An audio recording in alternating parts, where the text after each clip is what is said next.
ఇప్పుడు మనం fishing and identity theft చూద్దాం. ఐడెంటిటీ థెఫ్ట్ అనేది ఫాలోయింగ్ మెయిల్స్ జరగచ్చు. ఫస్ట్ ఒకటి స్పామ్ ఈమెయిల్స్తో. ఈ స్పామ్ ఈమెయిల్స్ మనం ఈమెయిల్ బాక్స్లో చూసిన స్పామ్ ఈమెయిల్స్ అని వాటి జంప్ ఈమెయిల్స్ కూడా అనొచ్చు. They involve nearly identical messages send to మిమ్మల్ని చాలా మందికి పంపుతారు. ఐడెంటికల్ మెసేజెస్ అవన్నీ సేమ్ నెంబర్ మెసేజ్ నీతో పాటు చాలా మందికి పంపుతారు అన్నమాట. ఇంకా బాట్నెస్, నెట్వర్క్ ఆఫ్ వైరస్, ఇవన్నీ ఏం చేస్తాయి, మన కంప్యూటర్ని ఇన్ఫెక్ట్ చేస్తాయి. Are used to send about 80% of బాట్నెట్లో. ఇప్పుడు మీరు ఇంతకుముందు వీడియోస్ చూసిన బాట్నెట్ మీకు తెలిసి ఉంటుంది. ఆ బాట్నెట్ నెట్వర్క్లో ఉన్న కంప్యూటర్స్ అన్నీ యూజ్ చేసి స్పామ్ ఈమెయిల్స్ పంపుతారు అనమాట. కొన్ని టైప్స్ ఆఫ్ స్పామ్ ఈమెయిల్స్ చూద్దాం. 2 రకాలు ఉంటాయి. ఒకటి అన్సోలికేటెడ్ బల్క్ ఈమెయిల్స్ UBE, ఇంకోటి అన్సోలికేటెడ్ కమర్షియల్ ఈమెయిల్స్. ఇదేంటిది? It is a synonym for spam unsolicited emails set in large. So large క్వాంటిటీలో స్పామ్ ఈమెయిల్స్ అనేది జరుగుతుంది. ఇక్కడ ఏమిటది, ఇక్కడ కూడా లార్జ్ క్వాంటిటీలో స్పామ్ ఈమెయిల్స్ పంపుతారు, కానీ ఎట్లా ఫ్రమ్ కమర్షియల్ పర్స్పెక్టివ్ అనమాట. ఎగ్జాంపుల్ అడ్వర్టైజింగ్ అని అలా అనమాట. ఎగ్జాంపుల్ చెప్పాలంటే మీరు చూడండి, HSBC, standard, Commonwealth bank. So ఇక్కడ నుంచి SBI బ్యాంక్ నుంచి వచ్చింది, వెరిఫై యువర్ అకౌంట్, లేకపోతే మీ అకౌంట్ డిలీట్ అయిపోతే విత్ ఇన్ 1 hour అట్లా వస్తాయి అనమాట. దాన్ని అన్సాలికేటెడ్ కమర్షియల్ ఈమెయిల్స్ అంటారు. ఓకే. ఇంటర్నేషనల్ బ్యాంక్స్ హ్యావింగ్ వాటి అన్నింటికి లార్జ్ కస్టమర్ బేస్ ఉంటుంది. సో పిసర్స్ సైబర్ అటాకర్స్ ఎప్పుడు దీన్ని ఒక అడ్వాంటేజ్లోకి తీసుకొని పెద్ద ఓషన్ అది. ఎందుకంటే ఇవన్నీ large administration, large number of people ఉంటారు, కస్టమర్స్ ఉంటారు. దాన్ని ఒక సముద్రంలోకి చూసి దాంట్లో గాలం వేస్తారు, అట్లా ఎవరికి చేప దొరుకుతుంది, అట్లా జరుగుతుంది. సో ఈబే అని అట్లా ఇది ఒక పాపులర్ ఆప్షన్ సైట్ అనమాట. ఇది యూజ్ చేసి వాడు పర్సనల్ ఇన్ఫర్మేషన్ గెయిన్ చేయడానికి, మన పర్సనల్ ఇన్ఫర్మేషన్ గెయిన్ చేయడానికి ఇక్కడ నుంచి వస్తుంది, ఈబే నుంచి మెయిల్ పంపుతారు. అట్లనే అమెజాన్ కూడా ఒకప్పుడు టాప్ వాడేటాడు అనమాట ఫిషర్. ఎప్పుడో జూలై 2009 వరకు అమెజాన్ నుంచి ఎట్లా మనకి స్పామ్ ఈమెయిల్స్ వస్తున్నాయో అమెజాన్ యూజ్ చేసి మనకి అమెజాన్ పేరు పైన మనకి స్పామ్ ఈమెయిల్స్ పంపేటోళ్ళు. కానీ ఇప్పుడు అది అయిపోయింది.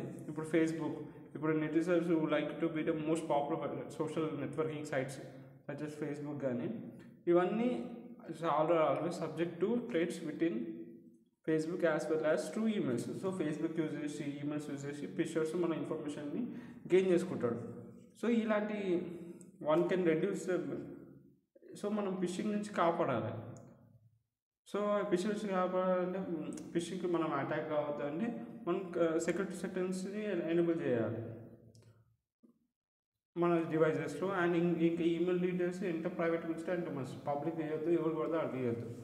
సో ఈమెయిల్ అనేది యూజువల్లీ ఏం చేస్తుందంటే మనం మన ఈమెయిల్ క్రియేట్ చేసినప్పుడు మన పర్సనల్ ఇన్ఫర్మేషన్ అని అడుగుతుంది. నీ పేరు ఏంటిది, ఏంటిది, అన్ని ఇన్ఫర్మేషన్ అంటే పర్సనల్ ఇన్ఫర్మేషన్ అంటే అడుగుతుంది. కాబట్టి మన ఇన్ఫర్మేషన్ అంటే ఈమెయిల్ దగ్గర ఉంటుంది అనమాట.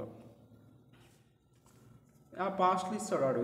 అందుకే ఆన్లైన్ అకౌంట్ క్రియేట్ చేసేటప్పుడు ఈ గూగుల్ అకౌంట్ని ఈమెయిల్ క్రియేట్ అయితే పర్సనల్ ఇన్ఫర్మేషన్ అంటే ఈమెయిల్ లోపల ఉంటుంది. సో దీనివల్ల ఏమిటంటే to maximize the chances that recipient will respond ఫిషర్మెంట్ ఎంప్లాయీ ఆర్. సో వాడు స్పామ్ ఈమెయిల్ వస్తుంది, సరే ఎవడు XYZ నుంచి వచ్చిందంటే నేను పట్టించుకోడు కదా. సో వాడి ఫిషర్ అటాకర్ ఏం చేస్తాడంటే ఒక మంచి రెప్యుటేషన్ ఉన్న ఆర్గనైజేషన్ నుంచి పంపుతాడు. ఇప్పుడు చెప్పిన అమెజాన్, ఫేస్బుక్ నుంచి వచ్చినట్టు వాడు అట్లా ఆ పేరు పైన పంపుతాడు. లైక్ ఇట్లా చూడు, నేమ్స్ ఆఫ్ లింగ్విస్టిక్ ఆర్గనైజేషన్స్ వాడతాడు instead of creating a phone company from scratch. So వాడు మళ్ళీ కొత్త కంపెనీ స్టార్ట్ నుంచి పేరు పెట్టే బదులు ఉన్న ఏదో పెద్ద పెద్ద కంపెనీ ఉంటాయి, ఆ కంపెనీ పేర్ల పైననే వాడు మనకి స్పామ్ ఈమెయిల్ పంపుతాడు అనమాట. ఇంకోటి ఫ్రమ్ ఏ రియల్ ఎంప్లాయీ. ఒక్కొక్కసారి నేను SBI ఎంప్లాయీ అనే స్పామ్ ఈమెయిల్ వస్తుంది అట్లా. సో ఏవైతే ఆఫీస్లో ఉన్న రియల్ ఎంప్లాయీస్ ఉంటుందో వాళ్ళ నేమ్స్ యూజ్ చేసి వాడు మనకి స్పామ్ ఈమెయిల్ పంపుతారు. ఇంకోసారి URLs దట్ లుక్ రైట్. కొన్ని URLs కూడా వస్తాయి మనకి mails. The mails might a URL web link which seems to be urgent. మనం ఏమనుకుంటాం google.org కానీ గూగుల్ నుంచి వచ్చింది అనుకొని మనం కొన్నిసార్లు అట్లా అనమాట వెబ్ లింక్ యూజ్ చేసి కూడా వాడు మనకి పంపుతాడు మెయిల్స్. So phishers. ఇంకోటి అర్జెంట్ మెసేజ్. ఏం చేస్తాడు, ఇంకో 1 dayలో నువ్వు నీ ఇన్ఫర్మేషన్ వెరిఫై చేసుకోకపోతే నీ అకౌంట్ డిలీట్ చేసేస్తా అనేసి అట్లా బ్యాంక్ నుంచి వచ్చినట్టు అట్లా అర్జెంట్ భయం పెట్టేటట్టు కొన్ని మెయిల్స్ పంపుతాడు. సో ఇన్ని విధాలుగా వాడు మెయిల్స్ పంపుతాడు, spam emails. Email might claim the organization has detected suspicious activity in the user account and that organization has implemented new privacy software for ID theft solutions. So ఇట్లా జరుగుతున్నాయి అంటే వాళ్ళు ఇప్పుడు అటాకర్స్ ఇప్పుడు అమెజాన్ అని Facebook అని అలాంటి వాళ్ళ పేర్లు మంచి రెప్యుటేషన్ ఉన్న ఆర్గనైజేషన్స్ వాళ్ళ ఎంప్లాయీస్ ఉన్న పేర్లు వాడుకొని మనకి కస్టమర్స్కి పీపుల్స్కి మెయిల్స్ పంపుతారు స్పామ్ మెయిల్స్.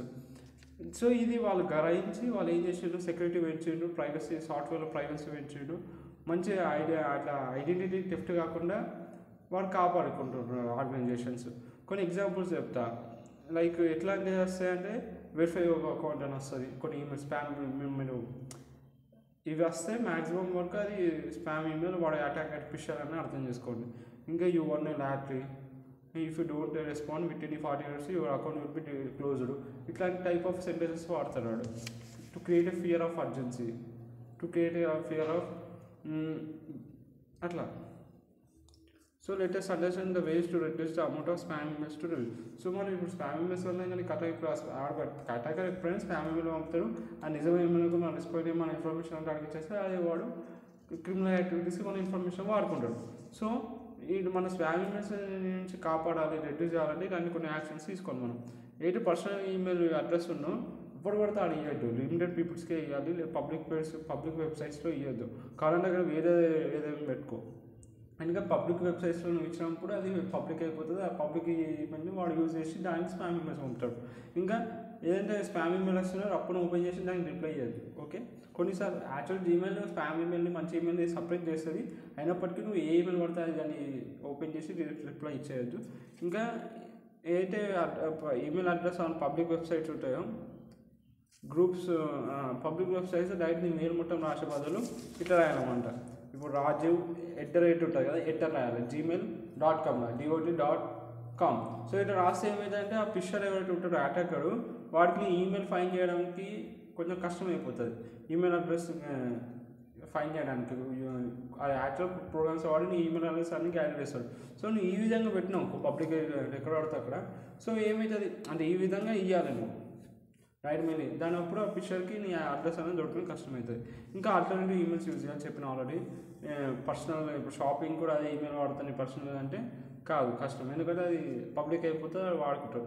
సో నీ బిజినెస్ ఈమెయిల్ సపరేట్ పెట్టుకోవాలి, పర్సనల్ పెట్టుకోవాలి. బిజినెస్ ఈమెయిల్కి ఎందుకంటే ఆ బ్యాంక్ అకౌంట్స్ అవి ఇవన్నీ లింక్ అయి ఉంటాయి కాబట్టి. ఇంకా నీ ఈమెయిల్స్ ఎప్పుడు ఫార్వర్డ్ చేయండి వేరే ఎవడో తెలియనోడికి.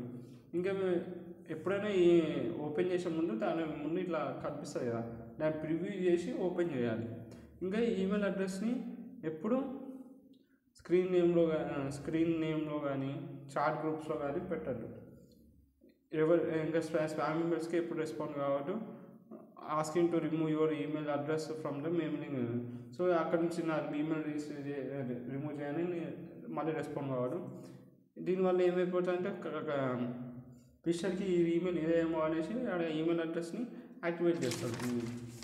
కొన్ని ఉంటాయి ఆక్స్ ఈమెయిల్స్ అని ఉంటాయి. ఈ ఆక్స్ ఈమెయిల్స్ అని అంటే ఏంటంటే యాక్చువల్గా అవి నాట్ ట్రూ ఈమెయిల్స్, బట్ అవి నిజమైన మెయిల్స్ అని నమ్మిస్తారు ఇన్ఫర్మేషన్. దాన్ని ఆక్స్ మీనింగ్ అదే అనమాట. ఆక్స్ ఏంటంటే ఏదైనా it is A not true అనమాట, నాట్ ట్రూ అయినప్పటికీ అది నిజమని నమ్మిస్తారు, దాన్ని ఆక్స్ అంటారు. ఆక్స్ ఈమెయిల్స్ అంటే అవి నిజమైన ఈమెయిల్స్ కావు, ఫేక్ ఈమెయిల్స్. ఆ ఫేక్ ఈమెయిల్స్ని నిజమైన ఈమెయిల్స్ అని నమ్మిస్తారు, దాన్ని hoax email. So these are the delivery attempt to deceive or trick users. ఏవైతే మన యూజర్స్ ఉంటారో ఏమని believing or accepting that something is real, వాడు పంపించేది నిజం అనేసి నమ్మేటట్టు ఆ మెయిల్ పంపుతారు అన్నట్టు. When the hoax the person group creating the hoax. So ఎవరైతే క్రియేట్ చేస్తాడో ఆక్సర్ దాన్ని ఆక్సర్ అంటారు. Knows it is false, ఆడిగే create చేసిన వాళ్ళకి సార్ ఫాల్స్ అని మనమంటే అది నిజం అనుకొని దానికి రెస్పాండ్ అవుతాం. అవి మీద ఒక్కోసారి ఆక్స్ ఈమెయిల్ స్పామ్గా ఉండొచ్చు, స్పామ్ కాకుండా కూడా ఉండొచ్చు. సో ఇట్ ఈస్ మనకి డిఫికల్ట్ అయిపోతుంది దాన్ని రికగ్నైజ్ చేయడానికి స్పామ్ లేకపోతే ఆక్స్ మెయిల్ అని. సో కొన్ని వెబ్సైట్స్ ఉన్నాయి ఆక్స్ మెయిల్ వ్యాలిడ్ అది కరెక్ట్ మంచి ఈమెయిల్ లాగా చెడ్డ ఈమెయిల్ తెలుసుకోవడానికి ఆక్స్ ఈమెయిల్ అని. సో ఇలాంటి 2 వెబ్సైట్లు ఇవి అనమాట. www.breakthechain.org. ఈ వెబ్సైట్లో huge database of chain emails ఉంటాయి అనమాట. The phisher sends to entice the netizen to respond to such emails అనమాట. ఇంకోటి www.oxbuster.org. ఇది ఎక్సలెంట్ వెబ్సైట్. దీనిలో లార్జ్ డేటాబేస్ ఉంటుంది of common internet common access ఉంటాయి. So it is maintain by the computer. ఇది అంటే ఎవరు మెయింటైన్ చేస్తారంటే కంప్యూటర్ ఇన్సిడెంట్ అడ్వైజర్ క్యాపబిలిటీ అని ఉంటుంది, which is a division of the US department of energy. US department of energy ఒక department ఈ రెండు వెబ్సైట్ని మెయింటైన్ చేస్తుంది.